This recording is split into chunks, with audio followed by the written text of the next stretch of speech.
வணக்கம். நான் கள்ளக்குறிச்சி மாவட்டத்திலிருந்து வரேன். எனக்கு கேப்டன் சின்ன வயசுல இருந்து எனக்கு பிடிக்கும். ஆனா எங்க வீட்டுக்காரருக்கு அதை விட ரொம்ப பிடிக்கும். எங்க வீட்டுக்காரங்களுக்கு அதை விட ரொம்ப பிடிக்கும். அவர் இந்த கட்சிக்காக எவ்வளவு கஷ்டப்பட்டு எவ்வளவு சொத்தெல்லாம் இழந்தாரு. அந்த ஊர்ல ஒரு பெரிய எங்க ஊர் கள்ளக்குறிச்சி மாவட்டம் சங்கராபுரம் ஒன்றியம் புத்திராம்பட்டு கிராமத்துல தேவன். அவர் கேப்டன் மேல உள்ள பயங்கர விசுவாசம்.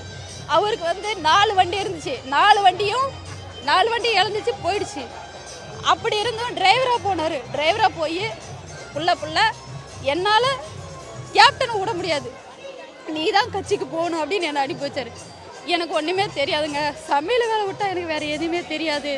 என்ன போய் அனுப்புறீங்களான்னு கேட்டேன். நீ ஒரு வாட்டி நீ போ, தேமுதிக தொண்டர்களை என்ன மரியாதை கொடுக்குறான்னு மட்டும் நீ பாரு அப்படின்னாரு. அதே மாதிரி ஒரு வாட்டி நான் போனேன், சங்கராபுரம் ஒன்றியத்துக்கு போனேன். ஒன்றிய செயலர் எல்லாம் வர வச்சு வணக்கம் வச்சு சுத்தி 10 பேர் உட்காந்து நடுவில் சேர் போட்டு எனக்கு அவ்வளோ மரியாதை கொடுத்தாங்க. மரியாதை கொடுத்து திரும்பி வீட்டுக்கு நான் வந்தேன். வீட்டுக்கு வந்தானே பரவாயில்லைங்க, நீங்க சொன்ன மாதிரியே செஞ்சாங்க அப்படின்னு. எனக்கு அரசியல் பத்தி எதுவும் தெரியும், நீ போ, உன் பின்னாடி நான் இருக்கேன் அப்படின்னு சொன்னேன். என் கேப்டனை விட முடியாது, அந்நியாரை விட முடியாது, அந்நியார் குடும்பத்தையும் விட முடியாதுன்னு. அதுதான் அந்நியாரை பார்த்த உடனே எங்க அண்ணன் பசங்க 2 பேரும் எங்க அண்ணியும் பார்த்து, நான் காசு பண்ண இல்லாத போது யாரும் என்னென்ன அவமானப்பட்டாங்களோ அசிங்கப்படுத்தாங்களோ அதே வேதனை வழிதான் எங்க அண்ணியை அவ்வளவு கஷ்டப்பட்டு எவ்வளவு அவதூறு பண்றாங்க, எவ்வளவு அசிங்கப்படுத்துறாங்க எங்க அண்ணிய. ஒரு குடும்பத்துல ஒரு லேடிஸ் அந்த பிள்ளைங்களையும் காப்பாத்திட்டு தொண்டர்களையும் காப்பாத்திட்டு கட்சியும் காப்பாத்தி எவ்வளவு பெரிய விஷயம் தெரியுங்களா? சாதாரணமா எல்லாம் ஒரு வார்த்தை சாதாரணமா விட்டுறீங்க எங்க அண்ணியை பத்தி. எங்க அண்ணி எப்படிலாம் கஷ்டப்படுறாங்க தெரியுமா? ஒரு குடும்பத்துல கேட்டு வரும், ஒரு குடும்ப பொம்பளைக்கு எவ்வளவு கஷ்டப்படுங்க, அதோட பேர் தான் எங்க அண்ணி கஷ்டப்படுறாங்க.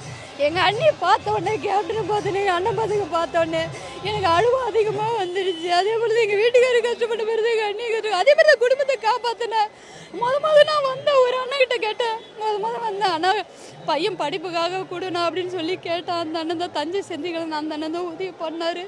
என் பையனை டிசி வாங்கிட்டு போன்னு சொல்லிட்டாங்க, பெரிய பையனை. அந்த அண்ணன் தான் பணம் 50,000 கொடுத்து அந்நியாரி கோயில கொடுத்து செக்கு வாங்கிட்டு போய் அவனை பீஸ் கட்டி படிக்க வச்சு அவன் நல்ல நிலைமைக்கு இப்போ அப்படி பாரினுக்கு அடிபட்டு 1 மாசம் சம்பளம் போட்டு விட்டாரு. அதை எடுத்துக்கிட்டு தான் எங்க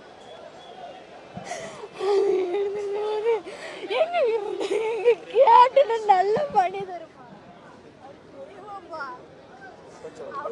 இருந்தோம். அவ்வளோ பேச்சு பேசுனீங்க, இல்லாதப்போ என்னென்ன பேசணுமா எல்லாம் பேசுறீங்க. உங்களுக்கு மனசாட்சியே இல்லையா? சொல்லுங்க. அவர் எவ்வளவு நல்லது பண்ணிருக்காங்க.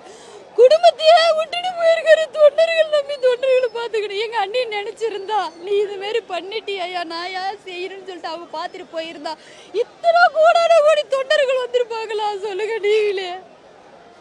எங்க அண்ணன் தெய்வம், எங்க அண்ணன் கேப்டன் தெய்வம். எங்க வீட்டுக்காரர் இன்னமும் வர முடியாது, வீடியோ கால் தான் பார்ப்பேன். காலை அடிபட்டாலும் போனாலும் வந்தாலும் நீ போமா போய் பாருமான்னு சொல்லாரு. இன்னமும் அவரால் வர முடியல.